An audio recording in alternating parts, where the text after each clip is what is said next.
ఈ పుస్తకాలను కొనుక్కొని చదవాలనుకునేవారు సత్యవాణి పబ్లికేషన్స్ 9652488668 పై సంప్రదించగలరు. ఉత్కంఠ భరితమైన మధుబాబు గారి సోషియో క్రైమ్ థ్రిల్లర్ సిరీస్లో శిక్ష 49వ భాగం. చెప్పు బ్రదర్, మధ్యలో ఆపకు, విషయం పూర్తిగా చెప్పు. మరోసారి రెట్టించాడు కమిషనర్. విషయం అంటూ ఏమీ లేదు.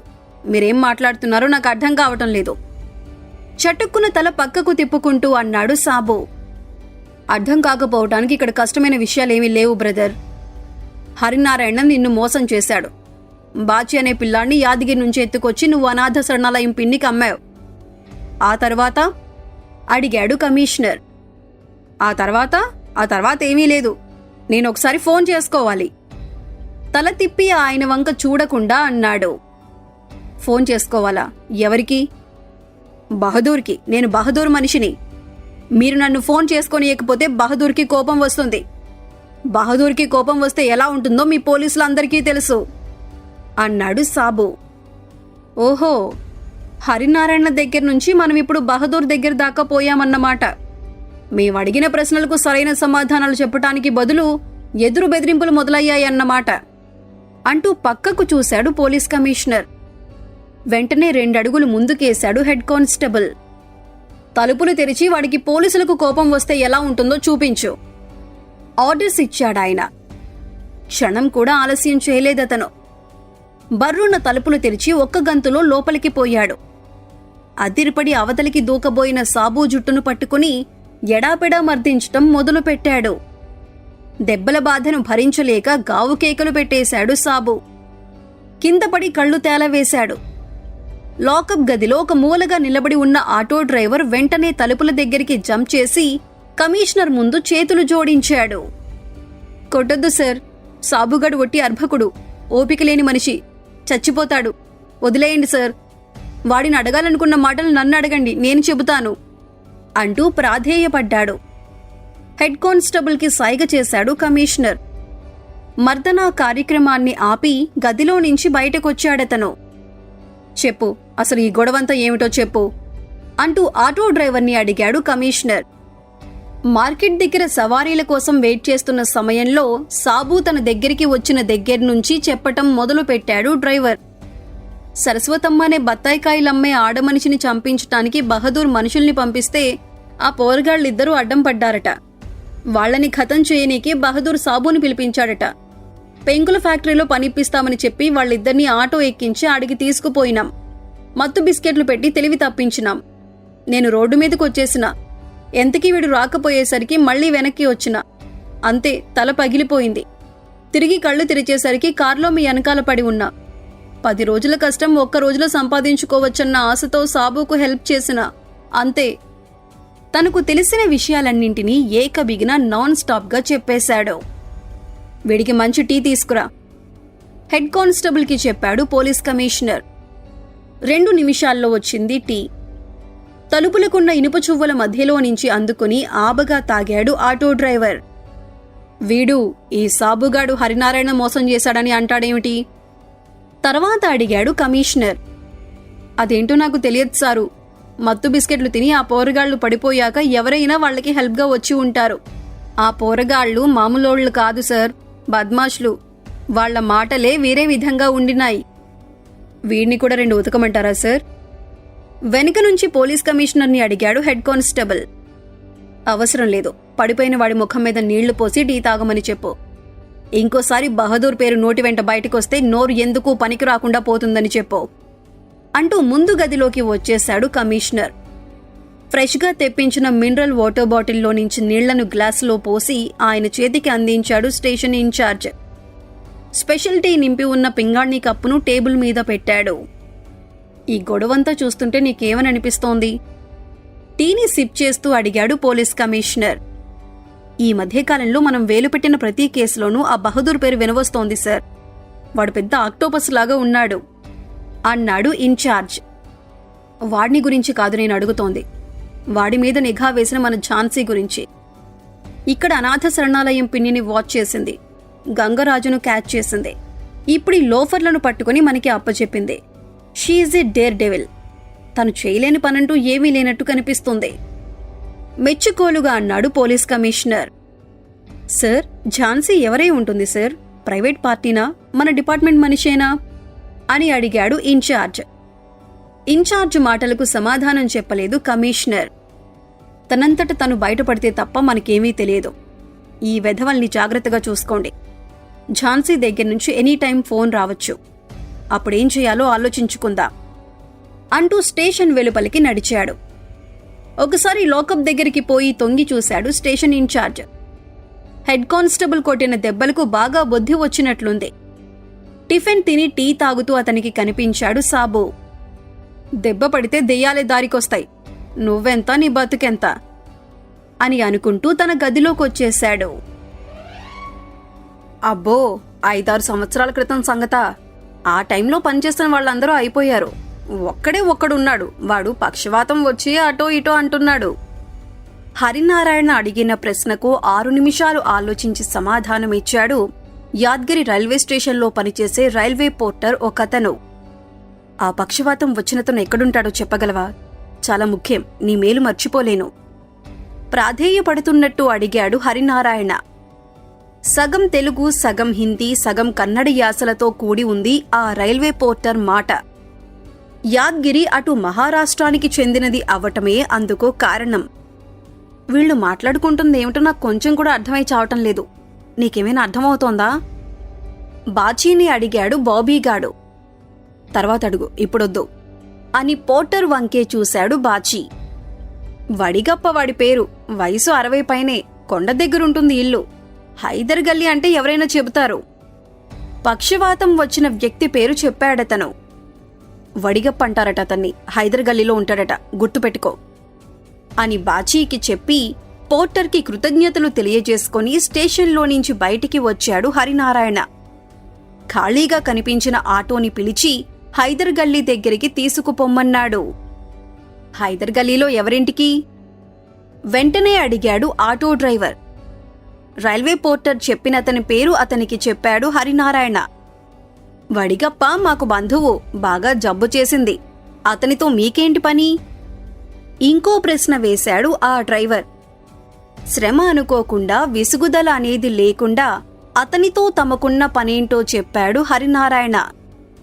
నిజమే సారు, ఈ మాట వడిగప్ప చాలాసార్లు చాలా మందికి చెప్పి పిల్లల్ని జాగ్రత్తగా కనిపెట్టుకోమని హెచ్చరించటం నేను విన్నాను. మీ పని పూర్తయిపోయినట్టే, పదండి తీసుకుపోతా అంటూ ఆటోని వేగంగా ముందుకు నడిపి హైదర్ గల్లీలోని ఒక ఇంటి ముందు ఆపాడు. ముందు గదిలోనే మంచం మీద పడుకుని ఉన్నాడు వడిగప్ప. సంగతేంటో ఆటో డ్రైవర్ వివరించగానే అతి కష్టం మీద లేచి కూర్చున్నాడు. పాపం, ఆ పిల్లాడి కోసం తప్పించిపోయాడా మనిషి. స్టేషన్ మాస్టర్ని బతిమాలుకొని రైలును రాయచూర్ స్టేషన్లో తనిఖీ చేయించమని అడిగాడు. స్టేషన్ మాస్టర్ వినిపించుకోలేదు. పోలీస్ రిపోర్ట్ ఇచ్చుకోమని చెప్పి పంపించేశాడు. ఆ రోజు అతని కళ్లల్లో నీళ్లు నాకు ఇప్పటికీ గుర్తే. చిన్నపిల్లాడి మాదిరిగా బావురుమని ఏడుస్తుంటే నా గుండె తరుక్కుపోయింది. జరిగింది గుర్తు తెచ్చుకుంటూ నెమ్మదిగా చెప్పాడు. అతను ఇప్పుడెక్కడున్నాడో తెలుసా? మళ్ళీ ఎప్పుడైనా నీకు కనిపించాడా అని ఆతృతగా అడిగాడు హరినారాయణ. నాకు పక్షవాతం రాకముందు ఒకసారి మార్కెట్ దగ్గర కనిపించాడు. పక్కనే ఎవరో ఆడమనిషి ఉంది, పలకరించాను. అదేదో చెప్పాడు, పవన్ చవన్ అంటూ మాటల కోసం తడుముకున్నాడు వడిగప్ప. పంచావన్ సెంటర్ అన్నాడా? అడిగాడు ఆటో డ్రైవర్. అవును, అదే, సరిగ్గా అదే. ఎక్కడ ఉంటున్నారని అంటే పంచావన్ సెంటర్లో అన్నాడు. పిల్లాడు దొరికాడని అడగబోయేంతలో పక్కనున్న ఆడమనిషి అతన్ని తీసుకుని వెళ్ళిపోయింది అన్నాడు వడిగప్ప. ఆ మనిషి ఎవరో తనలో తను అనుకుంటున్నట్టు పైకే అన్నాడు హరినారాయణ. ఎవరో నాకు తెలియదు గాని మనిషి మహా అందంగా ఉంది. చిదిమి దీపం పెట్టుకోవచ్చు. అబ్బో, అందగత్తెల్లో అందగత్తె. అరమూసిన కళ్లతో ఆ రోజు కనిపించిన ఆడమనిషిని తలుచుకుంటూ చెప్పాడతను. ఓరకంటితో బాచీవంక చూశాడు హరినారాయణ. అతని ఉద్దేశం బాచీకి అర్థమైంది. ఇప్పుడే వస్తాను బాబాయ్, ఇక్కడికి దగ్గరలోనే ఉంది షాపు, వస్తున్నప్పుడు చూశాను అంటూ రోడ్డు మీదికి పరిగెత్తాడు. హైదర్ గల్లీ మొదట్లోనే ఉంది ఫ్రూట్ స్టాల్. తన దగ్గర ఉన్న డబ్బులు ఖర్చు పెట్టి డజన్ అరటిపళ్ళు, డజన్ బత్తాయిలు, అర డజన్ యాపిల్స్ తీసుకుని బాణం మాదిరి వెనక్కి పరిగెత్తాడతను. వడిగప్పకు కృతజ్ఞతలు తెలియజేసుకుని కుర్చీలోనించి లేస్తున్నాడు హరినారాయణ. బాచీ అందించిన క్యారీ బ్యాగ్ని వడిగప్ప ముందు పెట్టి ఇంకోసారి నమస్కారం చేశాడు. అడుగుతామని అనుకుంటూనే మర్చిపోయాను. ఇంతకీ మీరెవరు? వారి మర్యాదకు ఎంతగానో ముచ్చటపడుతూ అడిగాడు వడిగప్ప. బాచీ భుజం మీద చేయి చుట్టి అతనికి చూపించాడు హరినారాయణ. ఇడిగో వీడే, ఆ రోజు తప్పిపోయిన పిల్లాడు. వీణ్ణెత్తుకొచ్చిన వాడి ద్వారా మాకు ఈ ఊరు అడ్రస్ తెలిసింది అన్నాడు. ఆశ్చర్యంతో వడిగప్ప కళ్ళు విశాలమయ్యాయి. అరే, వీళ్ల వెంటే ఉండు, పంచావన్ సెంటర్కి తీసుకుపోయి సహాయం చేయి. నిజంగా నాకీరోజు చాలా సంతోషంగా ఉంది. ఎప్పుడో తప్పిపోయిన కుర్రాడు తల్లిదండ్రుల్ని వెతుక్కుంటూ రావటం నిజంగా చాలా గొప్ప అంటూ హడావిడి చేశాడు. 12 గంటల సమయంలో ఆటోని పంచావన్ సెంటర్లో ఆపాడు ఆటో డ్రైవర్. హరినారాయణ బృందాన్ని ఆటోలోనే కూర్చోమని తను తోటి ఆటో వాళ్ల దగ్గరికెళ్లి అరగంట తర్వాత వచ్చాడు. ఏమైంది? వాళ్ళ అడ్రస్ ఏమైనా తెలిసిందా? ఆతృతగా అడిగాడు హరినారాయణ. తొందరపడకండి, తీసుకుపోతా అంటూ ఆటోని కదిలించి ఒక సందులోకి పోనిచ్చాడు. మధ్యస్థంగా ఉన్న ఒక చిన్న మేడ ముందు ఆపి హార్న్ని మోగించాడు ఆటో డ్రైవర్. తలుపులు తెరుచుకోలేదు. ఒక కిటికీ మాత్రం తెరుచుకుంది. ముగ్గు బుట్టలాంటి తల ఒకటి బయటికి తొంగి చూసింది. అటే చూస్తున్నాడు బాచీ. తనకు తెలియకుండానే తాతా తాతా అని పిలిచాడు. ముఖం మీద ఎవరో లాగిపెట్టి కొట్టినట్టు కిటికీ దగ్గర్నుంచి మాయమైందా తల. చటుక్కున తెరుచుకున్నాయి తలుపులు. ఎత్తుగా వెదురుగడలా ఉన్న ఒక వ్యక్తి 3 అంగల్లో ఆటో దగ్గరికి వచ్చాడు. ఎవరు నన్ను తాతాను పిలిచింది? ఎవరు? తడబడుతున్న కంఠంతో అడిగాడు బాబీగాడ్ని బాచీని చూస్తూ. నేనే పిలిచా, నిన్నెక్కడో చూసినట్టు అనిపించింది. చిన్నప్పుడు నిన్ను తాతాని పిలిచానన్నట్టు గుర్తుకొచ్చింది. అతని ముఖంలోకే సూటిగా చూస్తూ ధైర్యంగా సమాధానమిచ్చాడు బాచీ. వెనక్కి తిరిగి పెద్ద కంఠంతో ఇంకెవరినో పిలిచాడా మనిషి. అతనిలా హడావిడి పడుతూ ఎవరూ బయటికి రాలేదు. బార్లా తెరిచిన తలుపుల పక్కనే నిలబడి జాగ్రత్తగా చూసింది ఇంకో తలకాయ. ఆటోలో నుంచి ఎగిరి దూకినంత పని చేశాడు హరినారాయణ. నేనే భాయ్, నారాయణ్ణి. మర్చిపోయావా? గద్గద స్వరంతో పిలిచాడు. తలుపుల చాటు నుంచి యువతలికి వచ్చాడా మనిషి. 10 క్షణాలు పట్టి చూశాడు. పైపులో నుంచి పైకి ఉబికొచ్చినట్టు బొటబొటా బుగ్గల మీదికి వచ్చేశాయి కన్నీళ్లు. ఒక్క ఉదుటున మెట్లు దిగి హరినారాయణ్ణి గట్టిగా కౌగిలించుకున్నాడు. స్టేషన్ దగ్గర్నుంచి వడిగప్ప దగ్గరికి తీసుకుపోయి తనతో మాట్లాడించి అక్కడ్నుంచి పంచావన్ సెంటర్కి తీసుకువచ్చి తమ పని పూర్తయ్యే వరకు ఓపికగా వెయిట్ చేసిన ఆటో డ్రైవర్కి కృతజ్ఞతగా 1000 రూపాయలు ఇవ్వబోయాడు హరినారాయణ. మీరొచ్చిన పని పూర్తవటం నాకు చాలా సంతోషంగా ఉంది. మీటర్ మీద ఒక్క పైసా కూడా నాకెక్కువ వద్దు.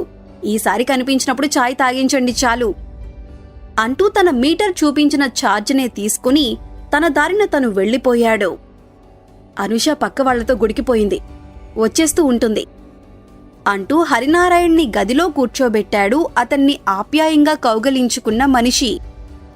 వీళ్ళెవరు? నీ పిల్లలా? నువ్వు పెళ్ళెప్పుడు చేసుకున్నావు? స్నేహితుణ్ణి చూస్తూ అడిగాడు. అరే బాచీ, ఇతనే వీరేన్ దాదా, నా స్నేహితుడు అంటూ పరిచయం చేశాడు హరినారాయణ.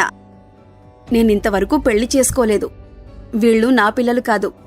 అసలు విషయం వేరే ఉంది. నెమ్మదిగా చెబుతాను. ఇతనెవరు? కోటయ్యేనా? తెల్ల జుట్టు మనిషిని తదేకంగా చూస్తూ అడిగాడు. అవును, కోటయ్యే. నాంపల్లి స్టేషన్లో రైలెక్కబోతుండగా తలకు దెబ్బ తగిలింది. ఆ బెనర్జీగాడు దొంగ దెబ్బ తీశాడు. అప్పట్నుంచి మనిషి బాగా స్లో అయిపోయాడు. వెనక్కి పంపితే బెనర్జీ చేతిలో చచ్చిపోతాడని చెప్పి నా దగ్గరే ఉంచేసుకున్నాను అన్నాడు వీరేన్ దాదాగా పరిచయమైన మనిషి. బాగానే ఉంది కాని మరితని పెళ్ళాం గురించి ఆలోచించావా? ఆ మనిషి తన కోసం ఎంతలా ఏడుస్తూ ఉంటుందో ఎప్పుడైనా అనుకున్నావా? సూటిగా అడిగేశాడు హరినారాయణ.